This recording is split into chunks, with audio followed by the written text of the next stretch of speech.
What's going on, guys? Welcome back to Pure EVil MMA. I'm your host, like always, Evil Eddie from Pure EVil MMA and MyMMAnews.com.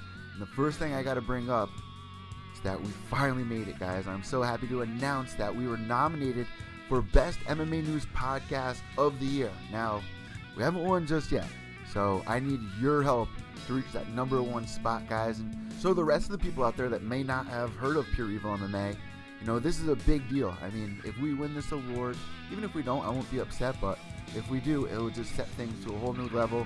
I'm just so happy, and really got to thank all of our listeners out there for reaching this point here. I mean, we're on episode number 54 right now, and the date is December 13th, and you have until December 31st to go vote for Pure EVil MMA at MyMMAnews.com. Help me reach that #1 spot, guys.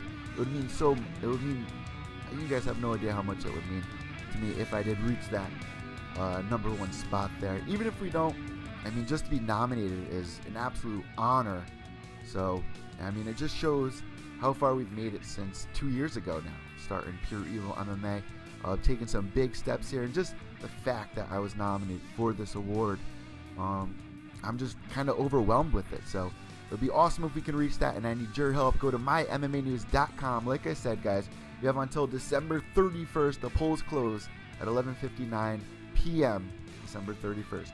So, also, if you are new to listening to the podcast, thank you so much. Whether you're outside shoveling snow right now, you're on your way to the gym, you're on your way to work, wherever you are, tuning in, watching on YouTube, listening to Podbean or iTunes, thank you so much. Make sure you subscribe down below. We do this weekly podcast and also videocast on YouTube. So, got some great guests for everybody today. Tough 26 veteran. Finally, she can say that she's a veteran now of The Ultimate Fighter. Gillian Robertson stops by to talk with us about her experience with all the girls over at the Tough House out in Vegas and hearing that motivational speech from Dana White during that season. And now there's a new champion that's been crowned, which of course is Nico Montano. So big shout out to her. I mean, it's got to be quite unreal. It's got to be all sinking into her right now. Like, wow, I am a UFC champion, and last year I was living in a basement. Allegedly, she was living in a basement studio or something like that for a while, but she's probably still there. I mean, this is just so recent. So big changes coming her way. It would be awesome if she can get in there and defend the title. We're going to be speaking with one of her friends that she made on the show. Of course, I'm talking about Gillian Robertson. So she's going to be stopping by in just a little bit, guys. And, you know, she won her Ultimate Fighter Season 26 finale. She was the first fight on the card. So the smile on her face and just the aurora around her was just so bright. And you just couldn't help but cheer for her. Even though she had a tough opponent, Emily Whitmire, that trains out where Chael Sonnen's from. So I heard a couple of her interviews before this fight happened, and it was a tough one. Of course, I picked Gillian Robertson to win by submission in the second. She gets it done in one, so she's going to share her experience in just a little bit here on Pure EVil MMA. And also, Stephen Mowry, who has an upcoming fight for Titan FC, which you guys can check out on UFC Fight Pass. This guy trains with the Ooze. No time. The Ooze, who has an upcoming fight with DC. We're going to be talking about that a little later on in the podcast. So, a quick preview. We got those two guests coming your way, and also we have some great fights going down this weekend. RDA versus Robbie Lawler is going down this weekend, and I am going to be previewing that card. So I'm also going to be placing some money on the DraftKings. I actually won $15 the past couple of weeks in one of the contests. As long as you come in top 9, you win. If you throw down 5, you win 15. So I kind of stick with that one. I think that's a great way to almost triple your money in a way. So hopefully we can go on for another winning week. I'll tell you who I have in my predictions as we get to that point. Also, we have a lot of news to talk about. A lot about Conor McGregor as he pops up next to me over here. You know, there was that big social media splurge this week, and it's kind of a shame that it's being brought up first, but I put this picture on my Instagram account and got over 1,000 likes on it. Just absolutely blows my mind. I can be covering the most important news going on in our sport, but people really cling on to that wacky stuff for some reason. 1,000 clicks. I got to start the show off with that. So Rita Ora and Conor McGregor started off this whole drama. Even Artem got involved. People are wondering about D. Devlin. So we're going to start the show with that. Also, GSP vacating the title. is the surprise? Should this be a surprise? I don't think anybody's really surprised. I think we all saw this coming, and it kind of throws a wrench in the works of how this sport really should be run, and why a lot of the fighters are just getting really upset with these money fights. I mean, we've been talking about this for a while. It's the money fight era. We don't care about the rankings anymore, so we're going to be getting into that in just a minute here. Ronda Rousey possibly joining WWE, signing contracts there. We've kind of seen a preview for it, but nothing really official yet. We have much to talk about with Ronda and maybe Cyborg at WrestleMania. I don't know. We're going to touch on that. And Diego Sanchez coming up as my fighter of the week, without a doubt, helping a child with Down syndrome, well, not a child, he's actually a 32-year-old man with Down syndrome fulfill his dream of having an actual MMA fight, and he gets to fight Diego Sanchez. We're going to be talking about that and this whole bowling video that's going around. I don't know if you caught it, so we're going to rewind the tapes. Joe Schilling got involved with it, got kind of cheated out of his, he was trying to reach out and help, and ends up being a fake account.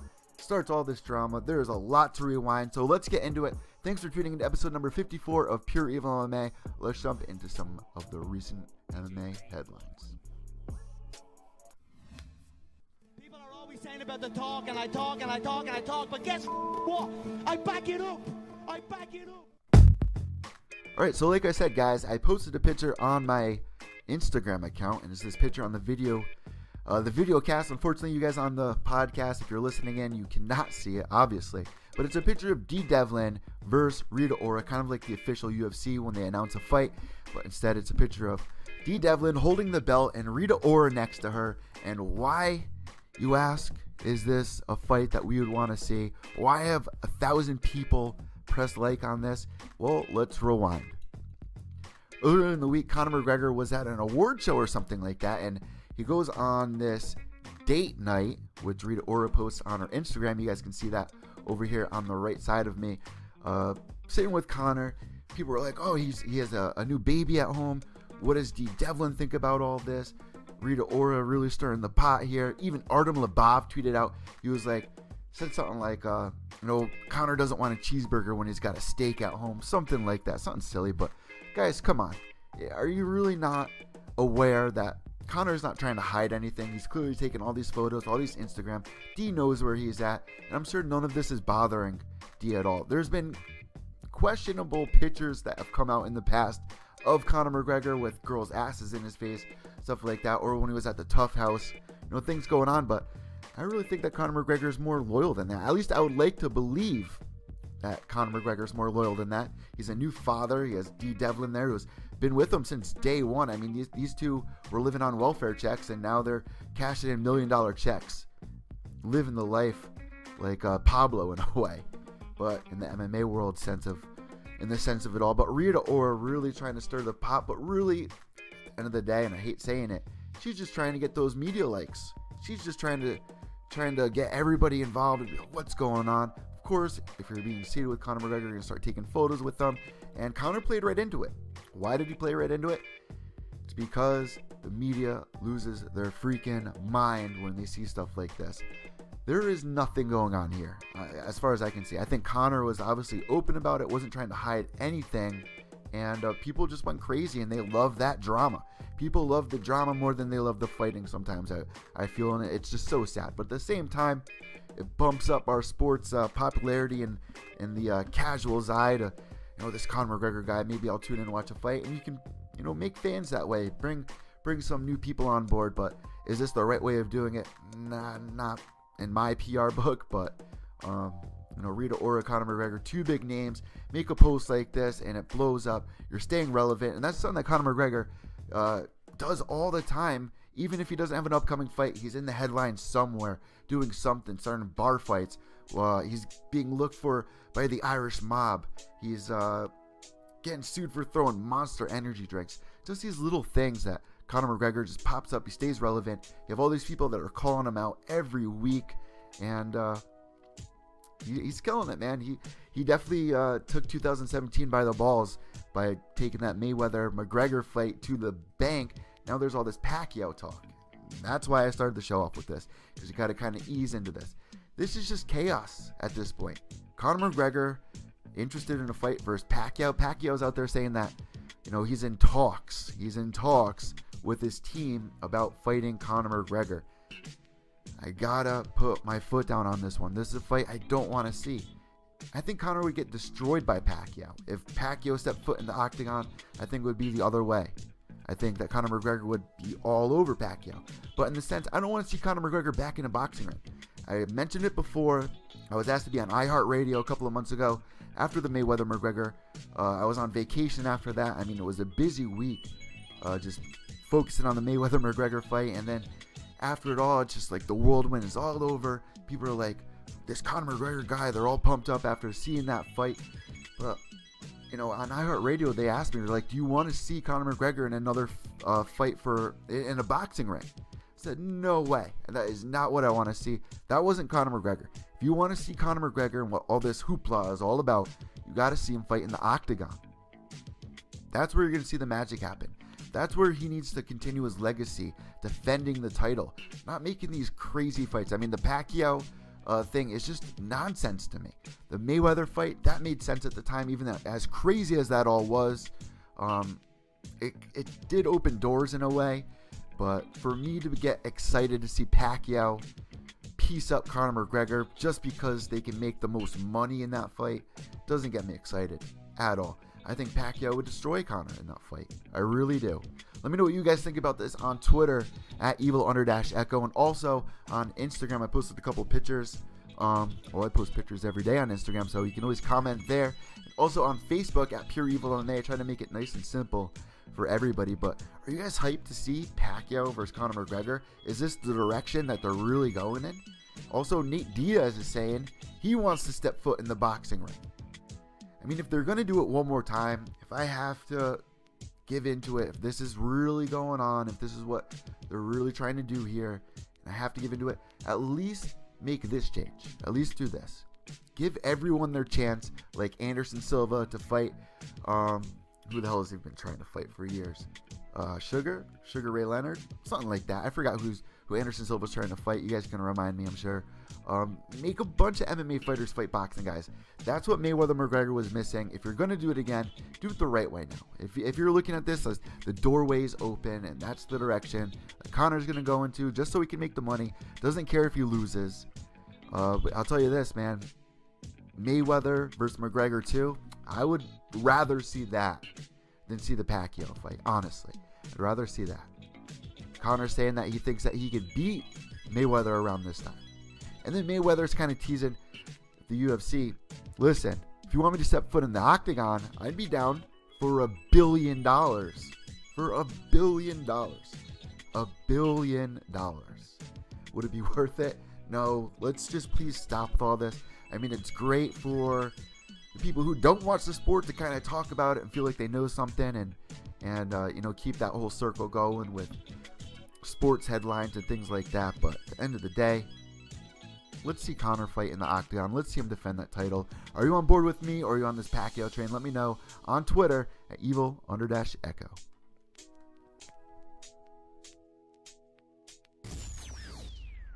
Alright guys, also in the news, GSP vacates his title. Now this is something that nobody should be surprised about. This is something that everybody was worried about because you have all these guys like Luke Rockhold trying to get back to that spot for the championship fight. And then you have Michael Bisping as champion. And a lot of people are saying that he was handpicking his opponents, like fighting Dan Henderson. And now GSP wants to come back. He wants to fight GSP. Now GSP comes in out of nowhere, outside of his weight division, beats Michael Bisping, becomes the champion at that weight division. And now he's vacated it, which kind of screws everything up. Now the division is just hostile. Luke Rockhold is getting very frustrated. But the big news coming out of all of this is they're going to unify the title. It is going to be Luke Rockhold going up against Robert Whittaker, the fight that I've been wanting to see for a while now. That is the right fight here. Those are the two people that should be fighting for the championship title. Michael Bisping went on a great run. I picked him for my fighter of the year for 2016. But 2017... I want to see things get back on track. I'm tired of seeing these money fights, these attention grabbers. I want to see guys who deserve the title, like people like Robert Whittaker, who's holding the interim title for some reason, when really he's taking out all the tough guys like Yoel Romero. You know, and as for Yoel Romero, Michael Bisping, what he should do next, I think that's the last fight on Michael Bisping's career right there. Yoel Romero versus Michael Bisping. Now, some might say that that's a tough fight for him, but that's the fight I want to see Michael Bisping fight. Don't give him an easy fight. Don't give him a gimme.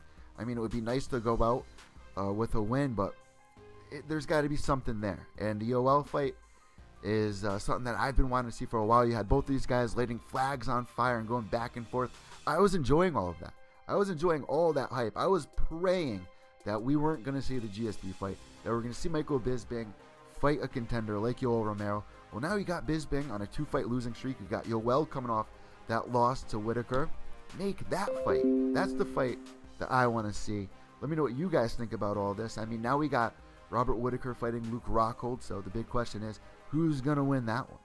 Right off the bat, I'm picking Whitaker to win this. I think it's going to be a great fight, but Whitaker just has what it takes, in my opinion, to be champion, defend the title.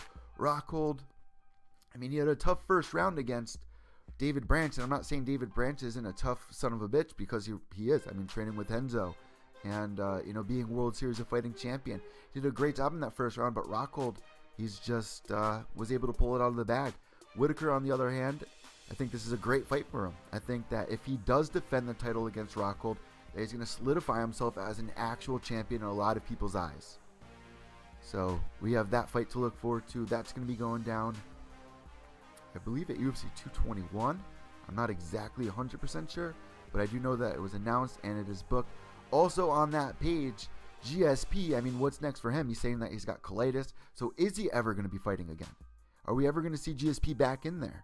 Or was this the whole plan all along, that GSP was going to come in here, give us the one fight gimme, and hit the road?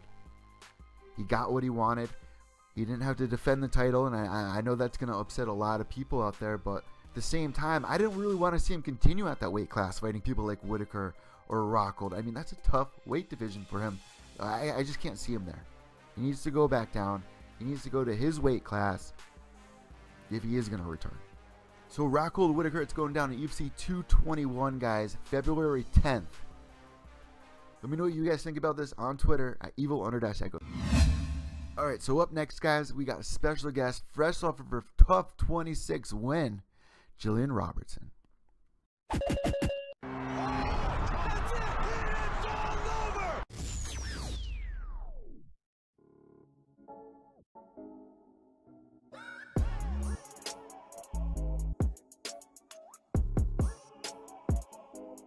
Fresh off her latest win in the UFC, we got Gillian the Savage Robertson joining us here today, who kicked things off for the Ultimate Fighter Season 26 finale with a bang and a submission in the first round. How are you doing today?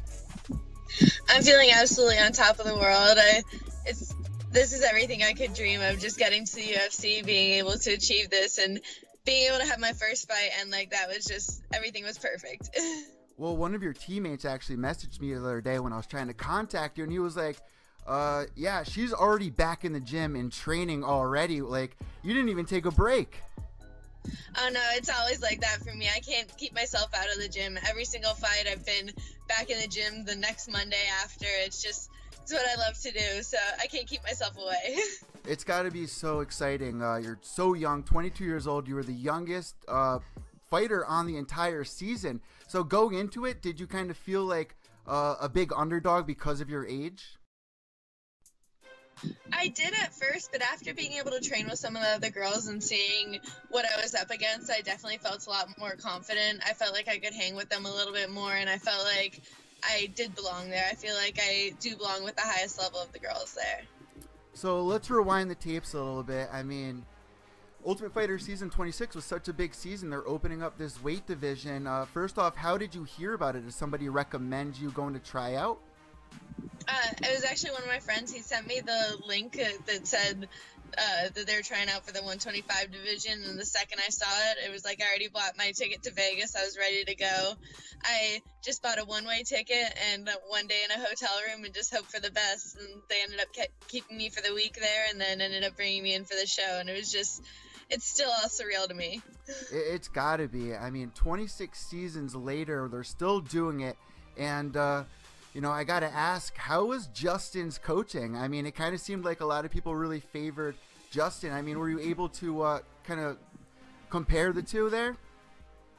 Justin and all the coaches on his team were absolutely phenomenal. I loved every single person that we got to work with in the team. They're all just good people all around. Like, I feel like those would really be lifelong friendships for me. It's more than just the season. They're just a great group of people. And we got to work with Eddie's coaches too on the last day because all the teams were cool with each other. So we ended up seeing I got to work with Mark Henry and Eddie and had them hold pads for me, and both of them were great as well. But I feel like we just got really close with Justin and his team. They're just awesome people. I mean, he's another young fighter. I remember I interviewed him about 2 years ago before anybody really even knew who he was, and he was telling me, like, not all of the best fighters are in the UFC, and he's really proven that since coming over to the UFC. And you know, there was a lot of drama this season with the coaching and all of that. So was Lauren really the bad guy that FS1 really portrayed her to be? I feel like the FS1 might have portrayed her a little bit more than I didn't have any problem with Lauren. Not one to talk bad about people, and I've never had any issues with her. Same with Eddie, though. I've never had any issues with him, and both of them were always cool with me. So that's how I don't see either one of them as bad people in that way.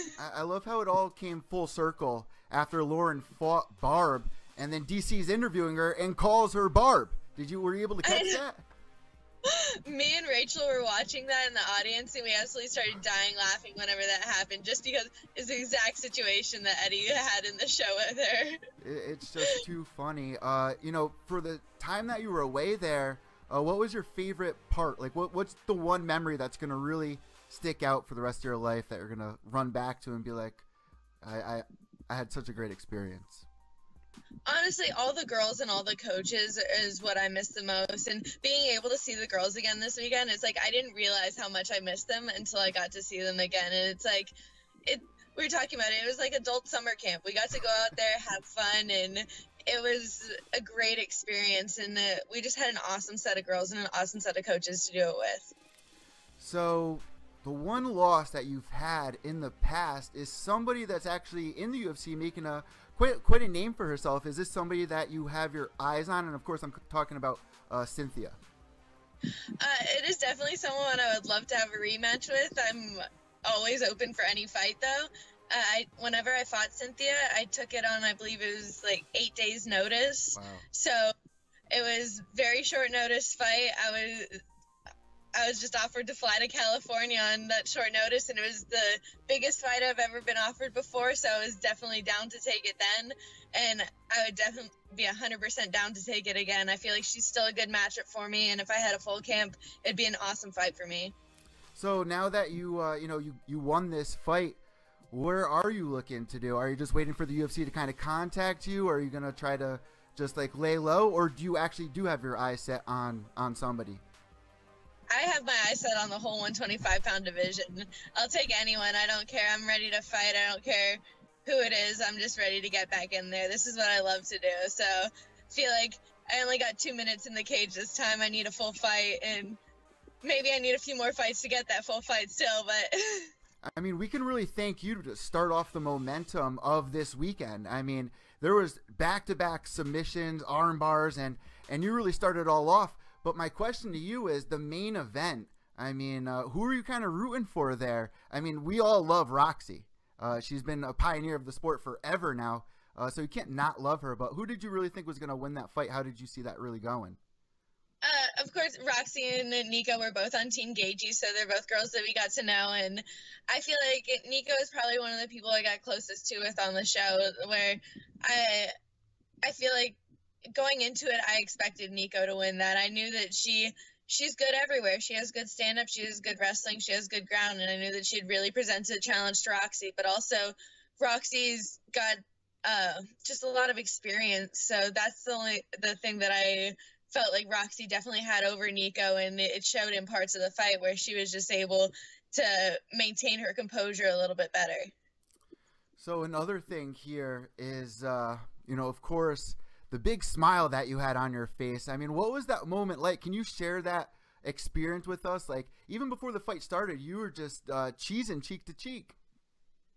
It's just, there's nothing I love to do more than to get into the cage. I feel like it's an unreal experience. Like, you can't describe it to anyone until you go through it. Then it's just, there really is no way to put it into words. And I love every single moment of it, from getting my hand dropped to getting my hand raised. I love every single bit of that.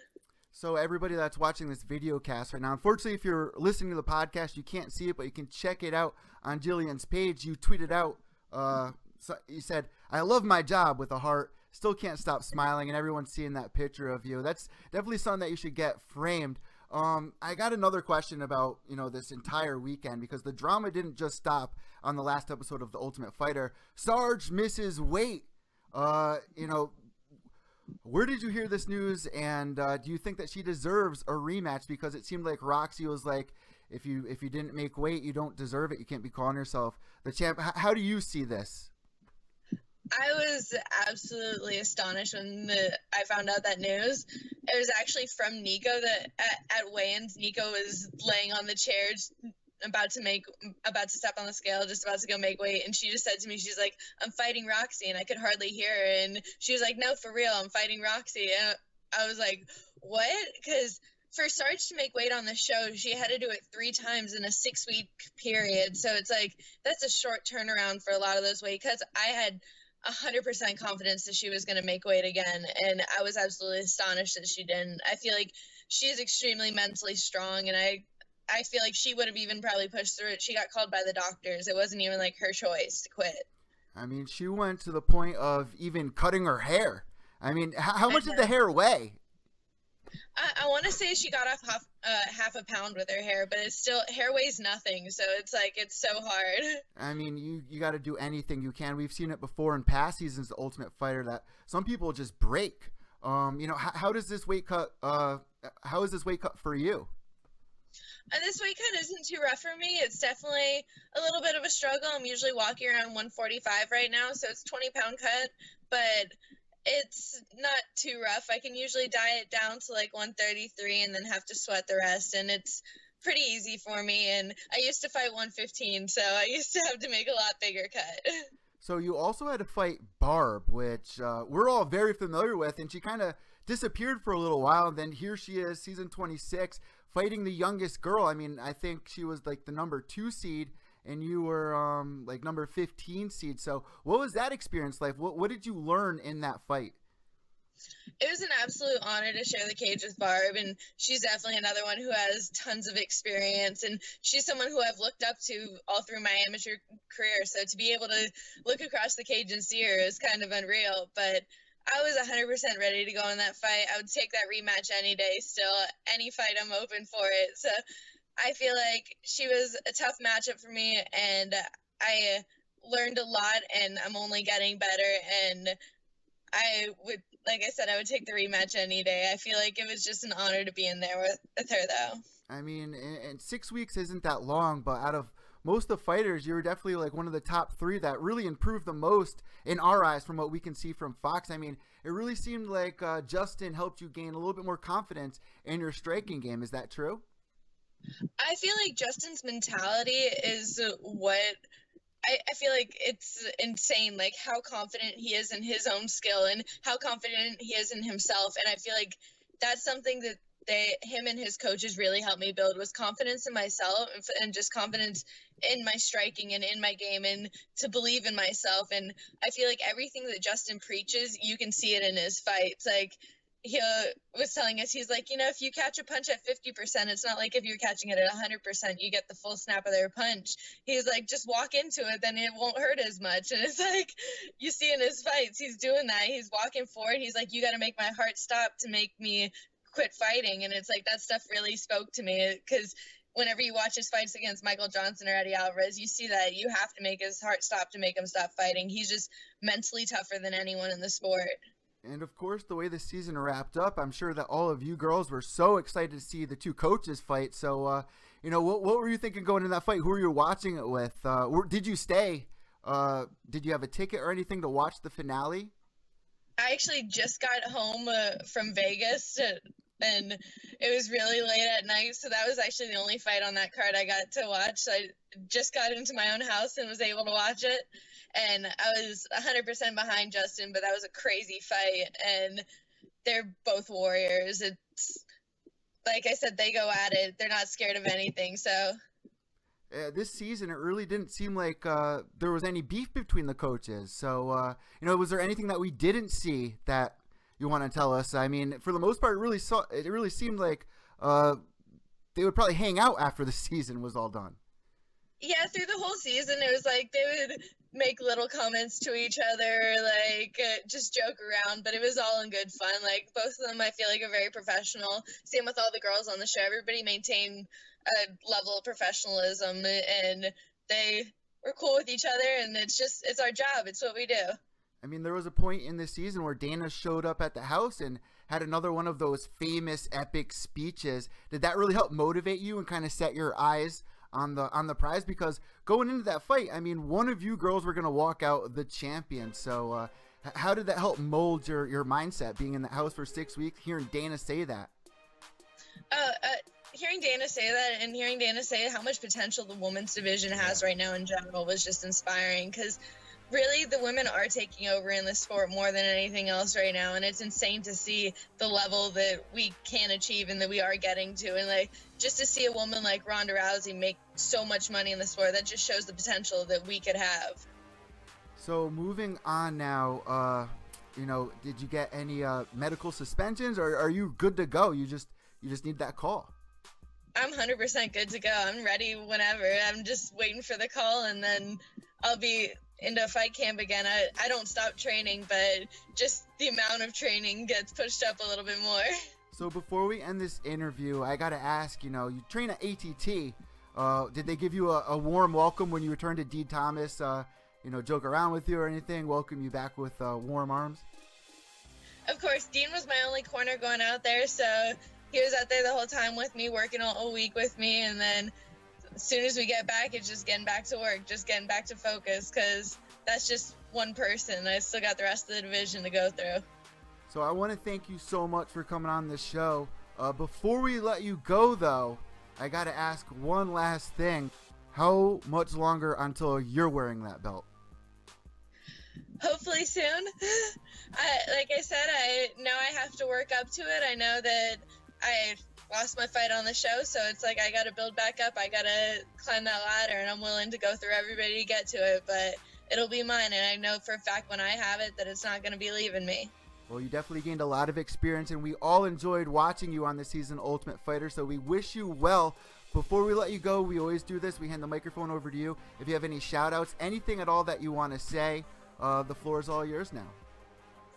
I just want to say, follow me on Instagram at savage_EJJ, and thank you to all my coaches and all my teammates who helped get me this win and everything, and I'm just so thankful for everybody and the UFC for giving me this opportunity. Well, thank you so much for joining us, and we wish you best of skill in your future. All right, thank you so much.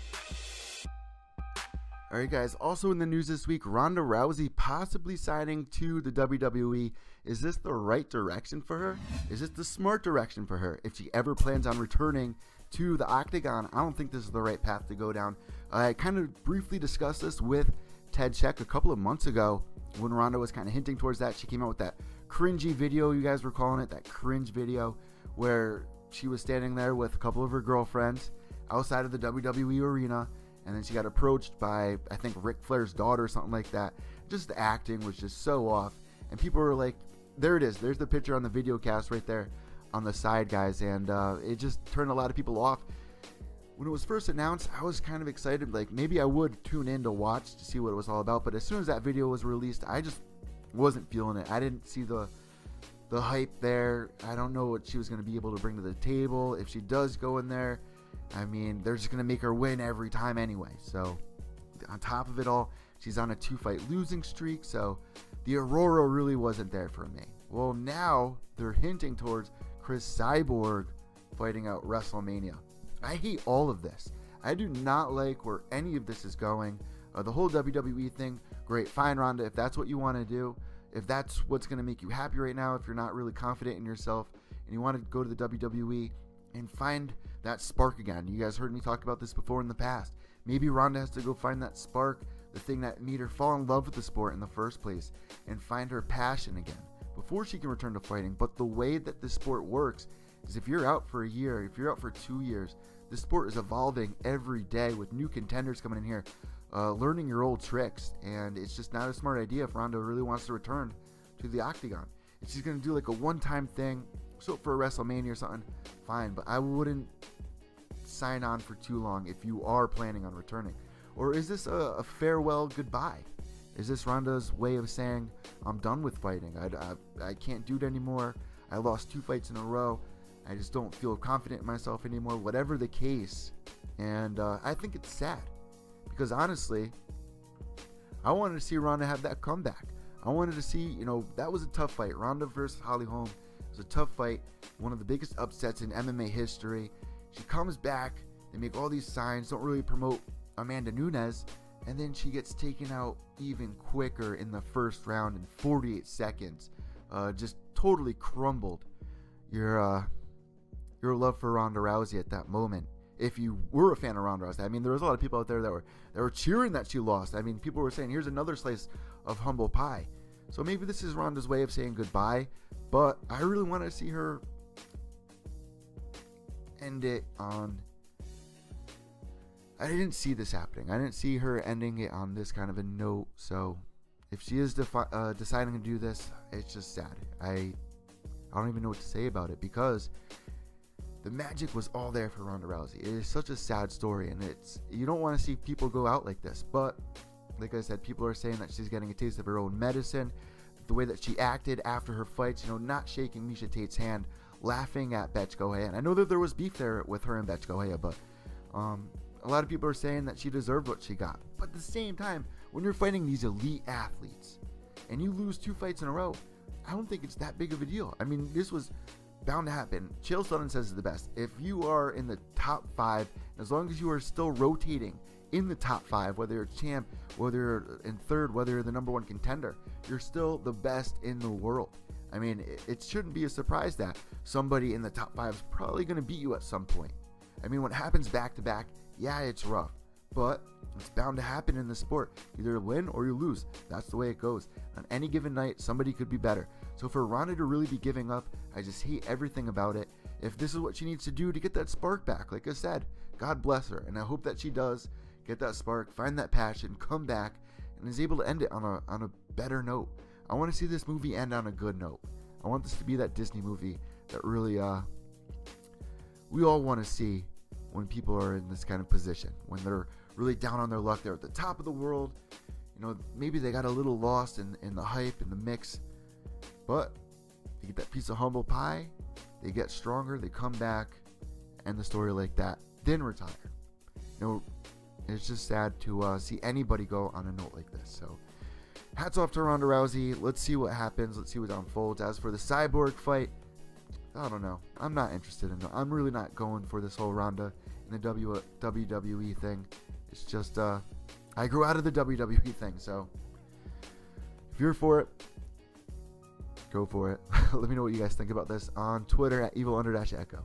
Alright guys, so it was finally announced that Stipe Miocic is going to be fighting Francis Ngannou, and it is going to be one hell of a fight. I'm kind of scared for Stipe Miocic on this one. It's going down January 20th for UFC 220, and as soon as we saw that knockout by Alistair Overeem, I mean, my gut sank. I was legit nervous that maybe Overeem snapped his neck. If you guys missed this knockout, it just happened about 2 weeks ago at the Max Holloway versus Aldo card. That's a co-main event. It was really a chance for Francis to prove himself as an elite fighter and taking out the #1 contender the way that he did.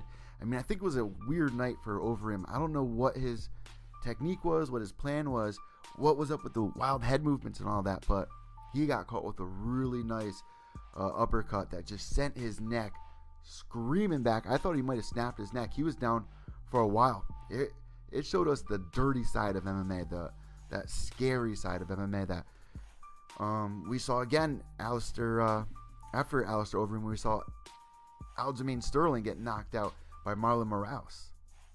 I mean, back-to-back 2 brutal knockouts scares me. But at this heavyweight division, when you're getting hit that hard by a guy that big, it's a nightmare. Stipe Miocic's got to be careful, which is why if he beats Francis Ngannou, I have to say, even though Francis is really new and we haven't seen him fight other people in the division, I mean, he's really moved up pretty fast. He's taken out some tough competitors, but he hasn't fought the Verdums, hasn't fought the Mark Hunts like Derek Lewis had to do. I think Derek Lewis is having a little tougher road to reach the top, but Francis Ngannou doing it in style, knockout after knockout. Now he's got his chance to fight Stipe Miocic, and if Stipe beats Francis Ngannou, I will be completely sold at where Stipe is at this point in his career. I mean, the last couple of fights have been good. I mean, the Overeem fight, you guys might be freaking out that I'm saying this. The Overeem fight, it was anyone's game. Stipe got caught early on in the fight, was able to come back and finish Overeem. Another weird performance from Overeem, running around the octagon, as I say, resetting. But, Stipe has a chance here.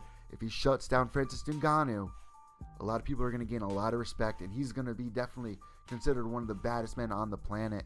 Because right now, Francis Ngannou is considered the baddest man in a lot of people's eyes. I know it's just so relevant, it's still fresh in everybody's head, but that knockout, man, one of the best knockouts of the year by far. Top 3, if not top dog, taking the entire cake. So let me know what you guys got on Twitter at evil_echo. How do you guys see this fight playing out? Let me know. Also, guys, this weekend there was a weird bullying video that came out. A mother released this video of her young son that was in the car after school, and apparently he got bullied that day, and a lot of people were reaching out to him. You had Dana White saying that he cannot wait to meet him. You had Joe Schilling reaching out to what he thought was his mother. Now, this is the thing about social media. This is something that everybody needs to be careful about, especially when you see the GoFundMes out there. You can raise a lot of money, but you might not even know if it's the right person, which is what happened to Joe Schilling. So, in case you guys missed out, this is the story.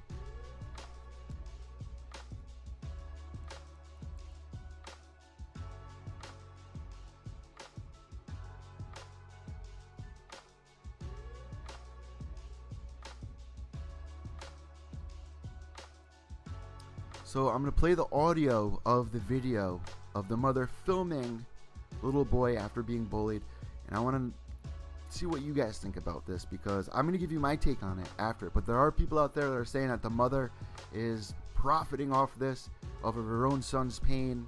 A lot of crazy things. People are saying that this little boy was calling kids at school the N-word and he got what he deserved.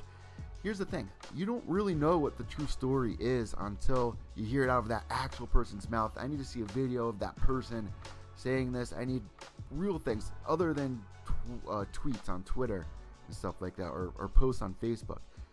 Here's the video. Let me know what you guys think about this.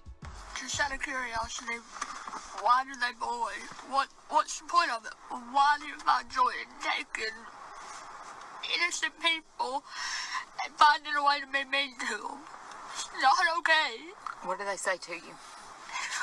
They make fun of my nose. They call me ugly. They say I have no friends. What'd they do to you at lunch? Pour milk on me and put a hand down my clothes. Threw bread at me. Is it just you? Yep. Or is it other kids too that feel that way? Say it's other kids too.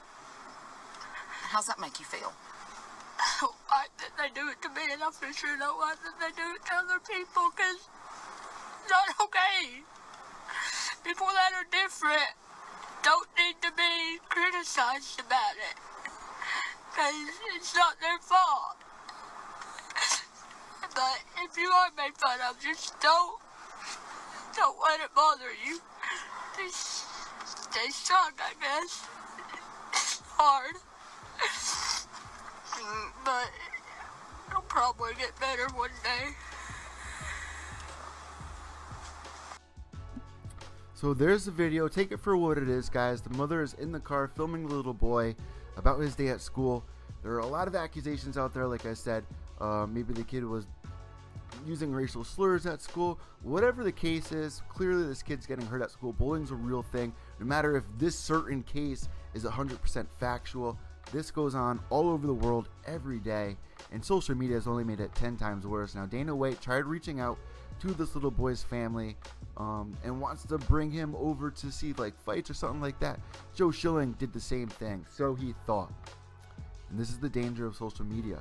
You need to make sure that you're talking to the right people, because you can get scammed. And this has happened to a lot of celebrities in the past. I've seen a lot of documentaries of country singers getting tricked into, heartbreaking videos of little children that are going through chemo or just being bullied at school, and their hearts melt for them and they want to do something. But there's crazy people out there that are also on the dark side of it all, that see that people want to help, see these celebrities being heartbroken and want to do something about it, and they take advantage of it, and it's sickening. Joe Schilling tried reaching out to this mother, the little boys, and was saying, I'll fly you out to this Bellator kickboxing fight. And they responded with, no, can you just promote my GoFundMe account? This should be sending up red flags right from the start when you see that. Anyone out there should be throwing up red flags. So Joe Schilling, I don't know if the tweet is still there, but from what I saw, he got really upset at this point and was like, you were trying to make a profit off of your own son's pain. And the lady was campaigning for to make the son's Christmas special, and they had a lot of donations. They had quite a few donations. I believe it was taken down because we all found out that it wasn't even real. How spooky is that? How disgusting is that? Not spooky. How disgusting is that there are people out there doing this type of thing? I mean, there are children being bullied all over the world, and there are people preying off of heartbreak trying to help that person. It's just sick. It's just absolutely sick, and it's all over social media. You have to be careful. And I even tweeted out, I was like, what would money even do? I mean, you want to make the little kids Christmas special, but what does money really do for you? It's not going to stop bullying, I'll tell you that much. You donate $100, kid's still going to get bullied at school the next day. Even if Dana flew him out or whatever, maybe it would help him gain confidence. Money isn't going to do what a good talk with a celebrity or somebody who's been in the same position. So make sure you know who you're talking to. And I don't understand why people are donating to a GoFundMe account. That's the thing about GoFundMes. They took it down. I believe they took this GoFundMe account down, but there are a lot. I would assume there's a lot of those accounts out there where people are preying on actual heartbreak victims. This has happened multiple times in the past with other celebrities, like I said.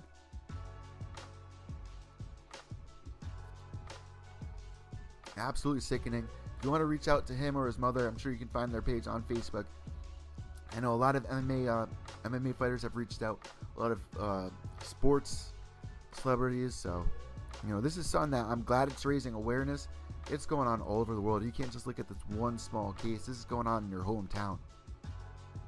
So, for people out there that are saying that MMA, kids who watch MMA are going to be bullies at school and stuff like that, that is not the case.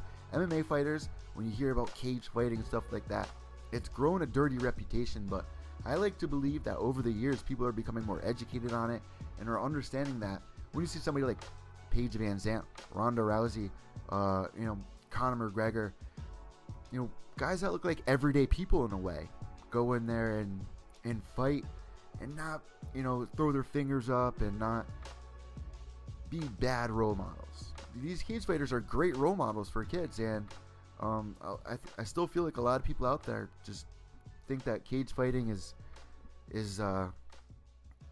misinforming the youth, and I have to disagree with that. I definitely have to disagree with that. If you send your kids to a jiu-jitsu class, if you send your kids to a kickboxing class, you're going to learn a lot more than you're going to learn in school about life in general, at least from my experiences. So maybe that's what the kid needs. Maybe they should treat this kid to a jiu-jitsu match, jiu-jitsu lessons, kickboxing lessons, something like that. But the GoFundMe thing and all that, never understood it for any case.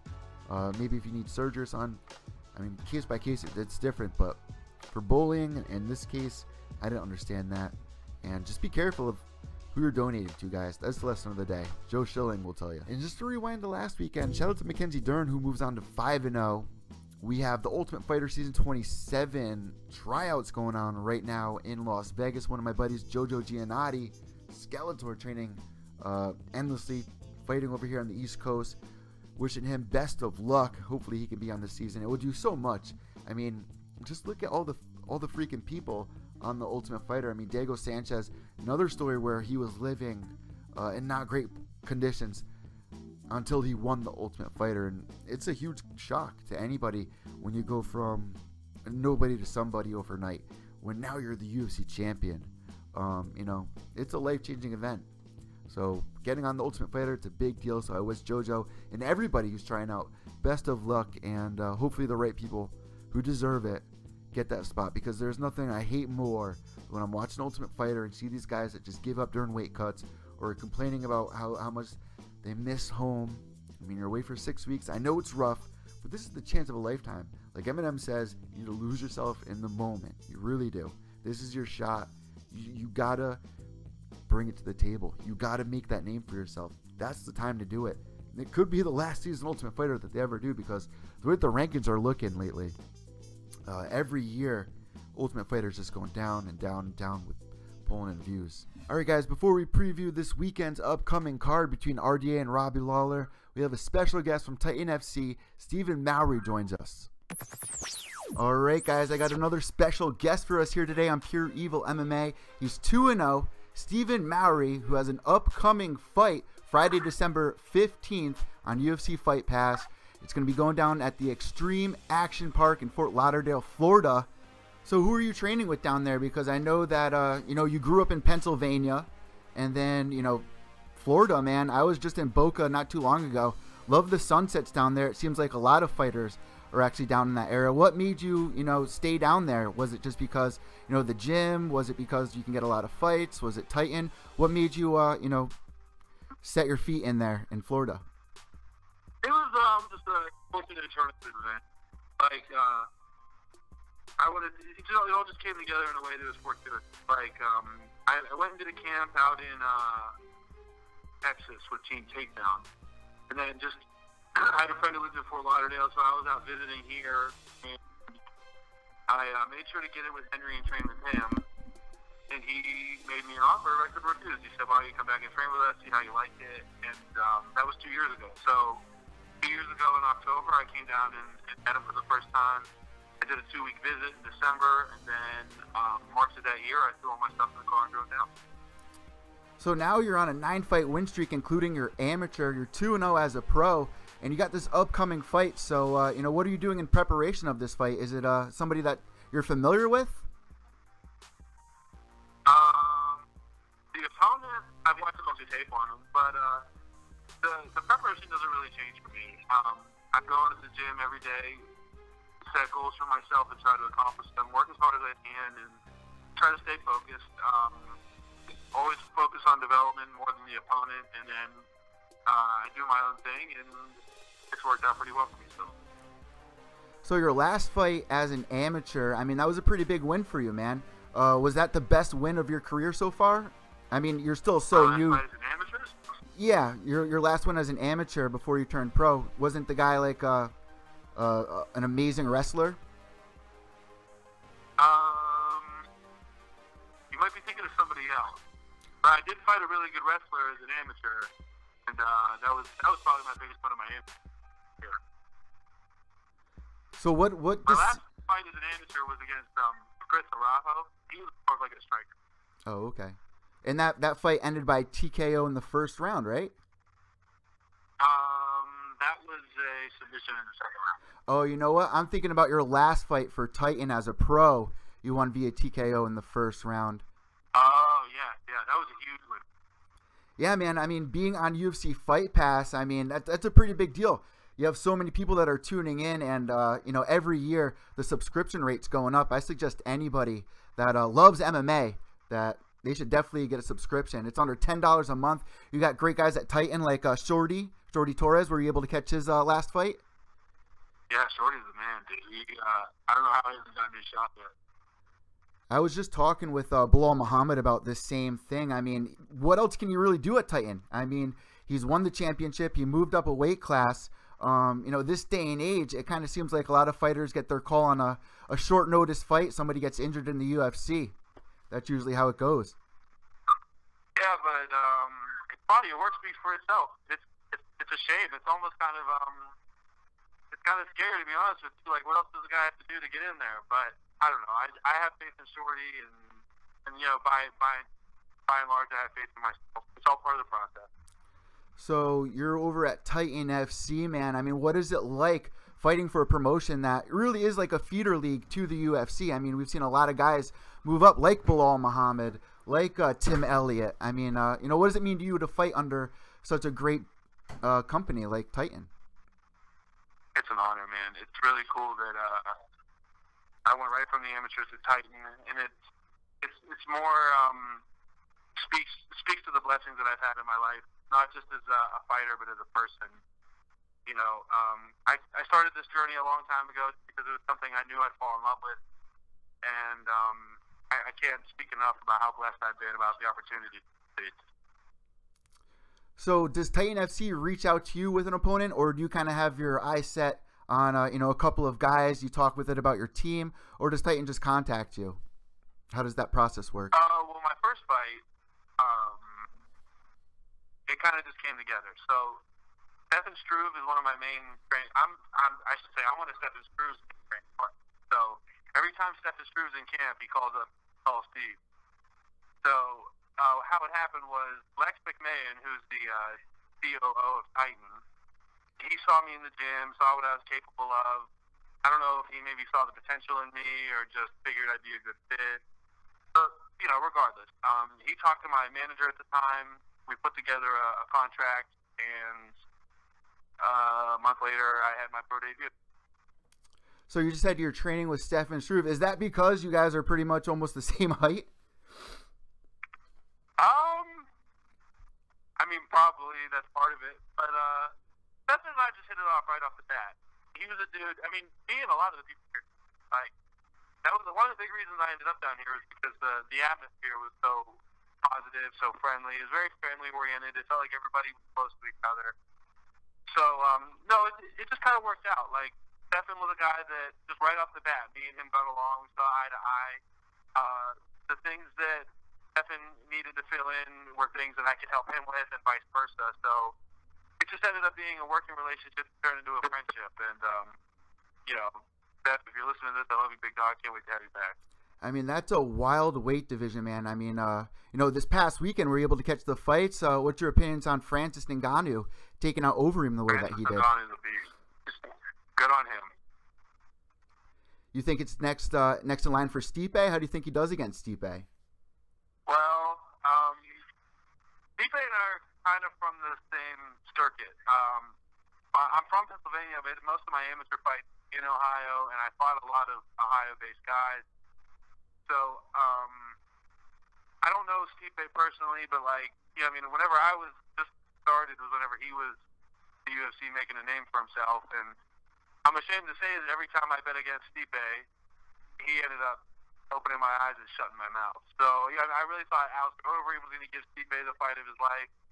Stipe went in there and got it done. Same with Fabricio Verdum, and, I don't know. So, yeah, I mean, you see a knockout like that from a dude like Francis Ngannou, and you think, oh, man, Stipe's a dead man. But Stipe has a way of just showing up and getting it done, and it's going to be an incredible fight when those two finally get to throw down. So, like I said, man, you're at Titan FC. You're like kind of the feeder league. You're seeing a lot of people moving up. And what do you think it's going to take for you personally? I mean, how many fights do you think you're going to be with Titan for before you do get that call? Or you're not looking that far ahead yet? You're just focused on this upcoming fight for Titan FC 47. I follow the headlight principle. I only act on the things that I can see in my headlights.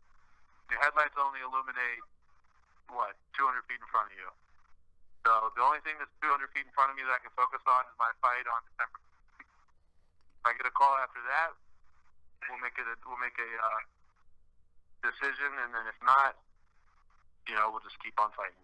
So I know I know that some fighters don't like me asking this question, so you don't have to answer it if you don't want to, but how do you see this fight playing out in your head?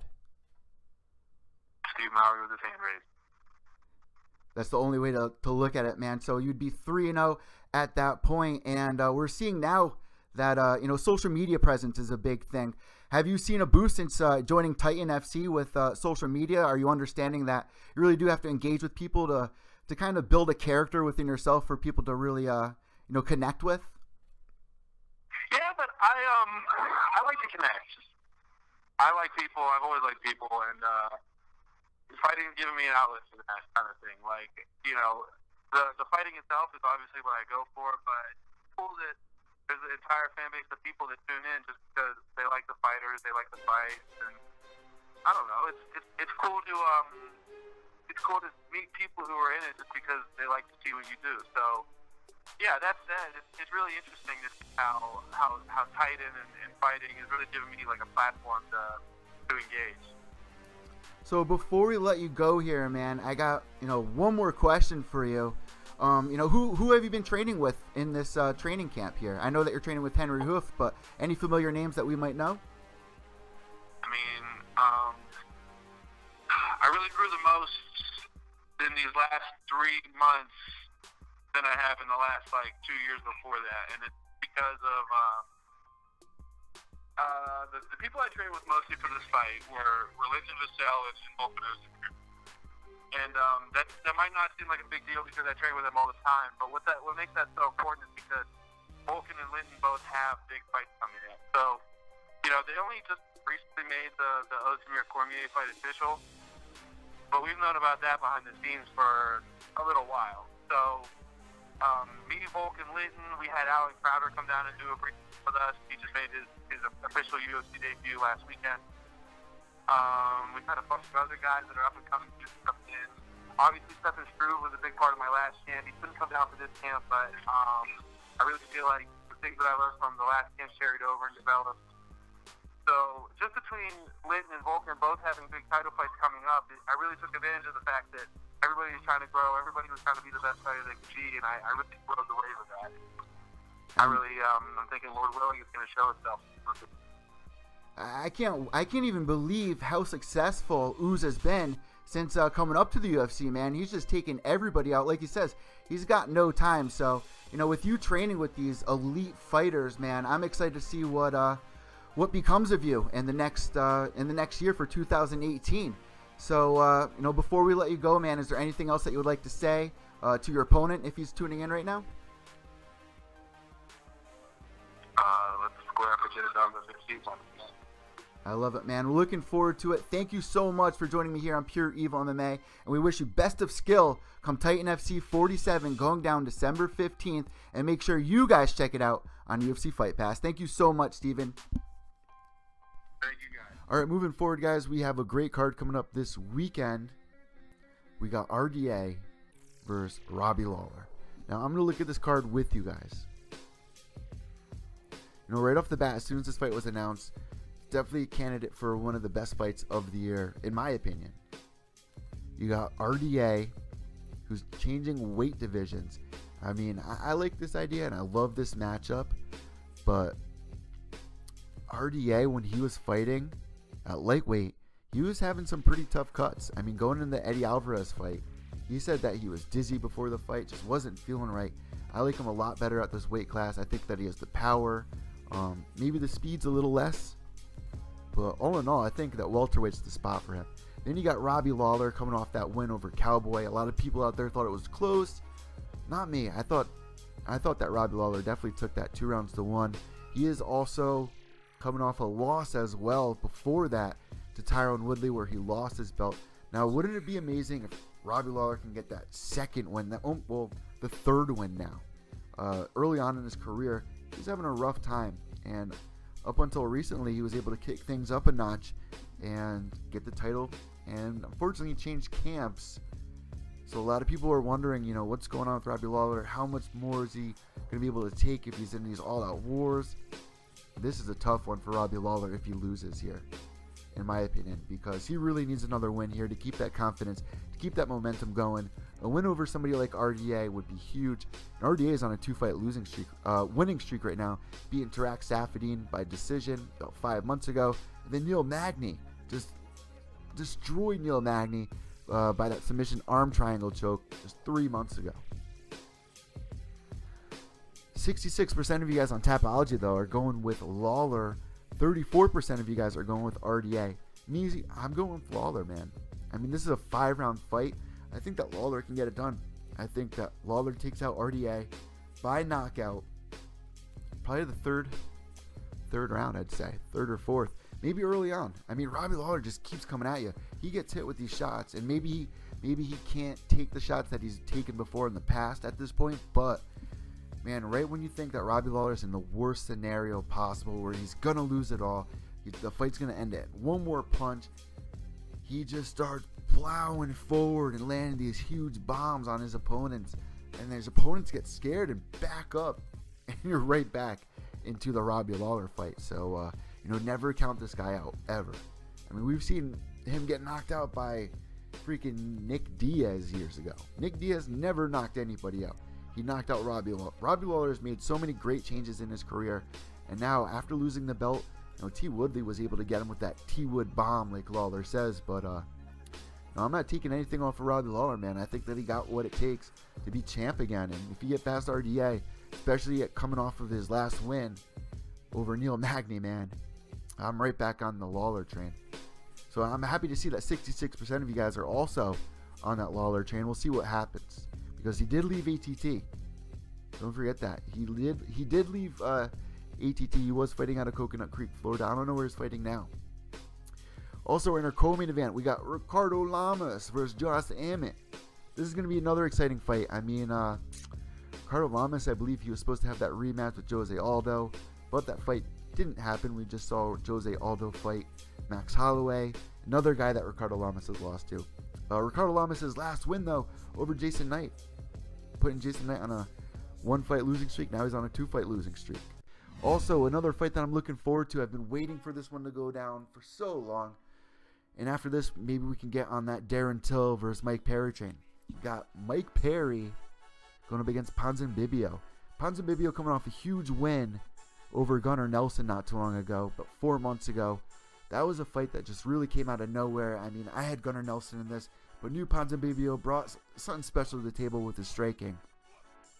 The way that he knocked out Gunnar Nelson, though, man, just I gained so much more respect, I'd have to say, for Ponzinibbio, and I'm a little worried for Mike Perry on this one, man. I mean, he could be outstriked in this one.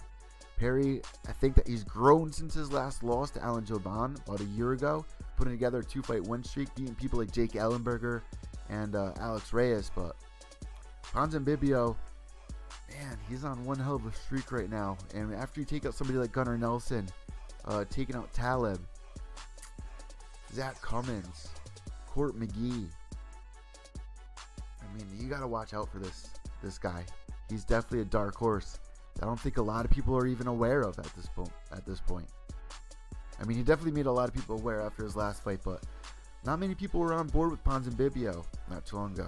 And this is a guy I've picked in almost all of his fights, but I think I'm leaning with him again on this one. I think it's a tough fight. I want Mike Perry to win just so I can see the Darren Till fight, but man, and you know what? The odds on this one actually make sense here too. You got Mike Perry at a plus 150 slight underdog and a negative 200 moderate favorite for Ponzinibbio.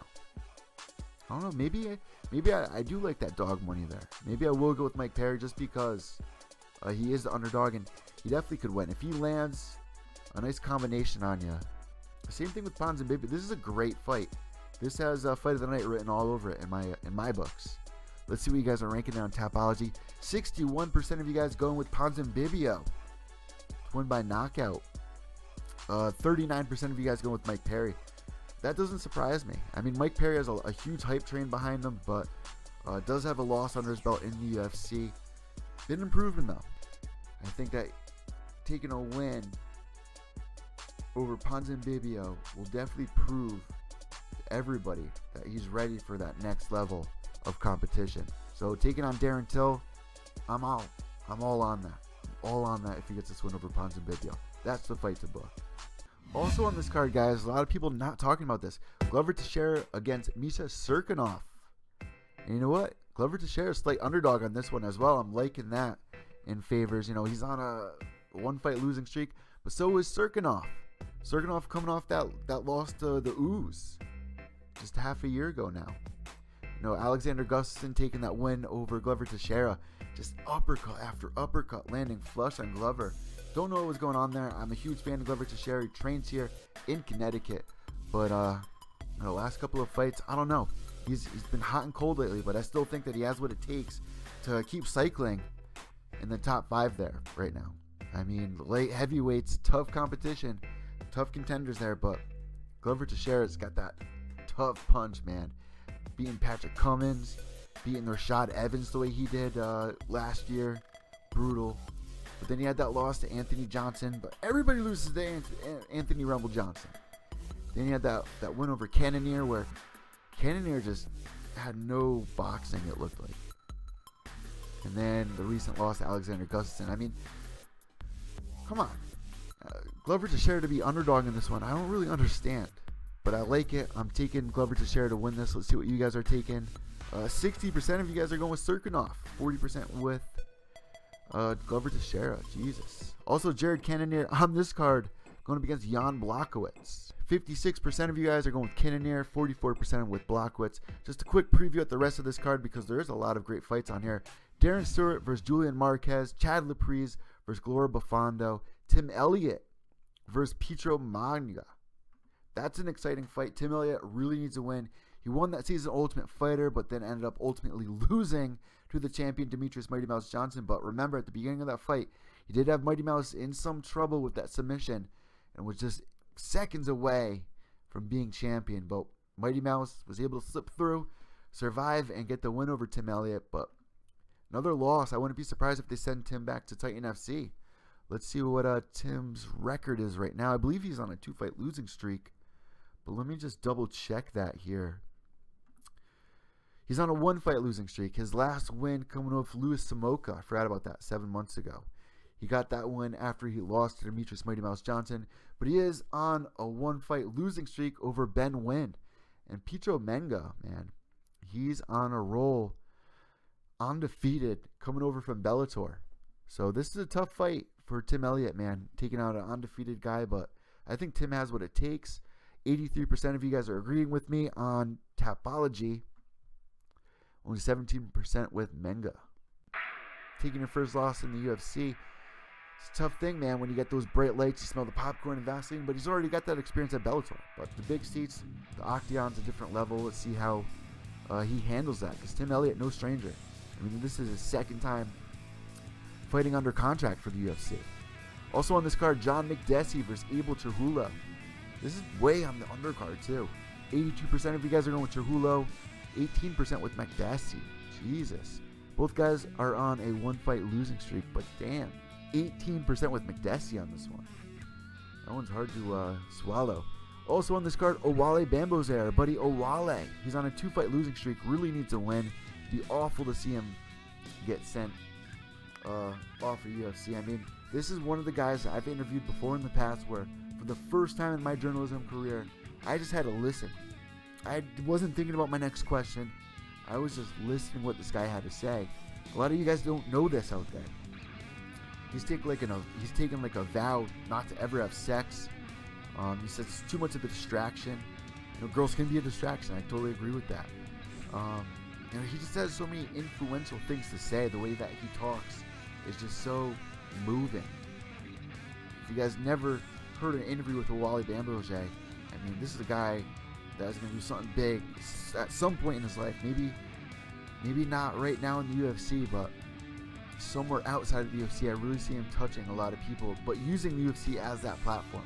I want to see him get the win this weekend, man, so bad. I mean, in his last fight, he came out there, wasn't really smart about it. He went out there and used a lot of energy early on in that fight and took the L. But, you know, he cannot afford another loss. He's on a 2-fight losing streak right now. You know, that loss to Cesar Ferreira, that loss to Paulo Costa. You need to get a win, man. And Chirico, man, coming off a loss to Eric Spicely. Both these guys need to win really badly. I'm rooting for Owale Bambozer. I might be biased. 65% of you guys are also going with Owale Bambozer, so let's give him a hand here, guys.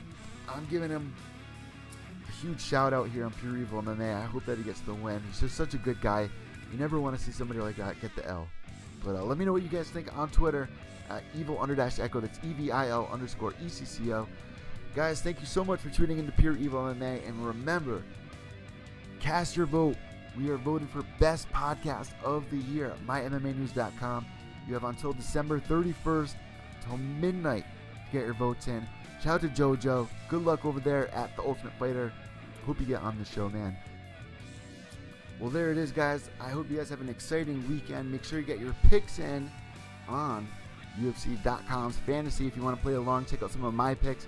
Always post it up on the Twitter page at evil_echo. That's EVIL_ECCO. Go cast your vote for the best podcast of the year, guys. Subscribe on iTunes, Podbean, and I thank you guys so much for tuning into today's episode number 54. Thank you to our guests, Gillian Robertson from this season Ultimate Fighter, and also Stephen Mowry from Titan FC. Check him out fighting live on UFC Fight Pass. Thank you guys so much. Have a great weekend. And last of all, behave yourselves.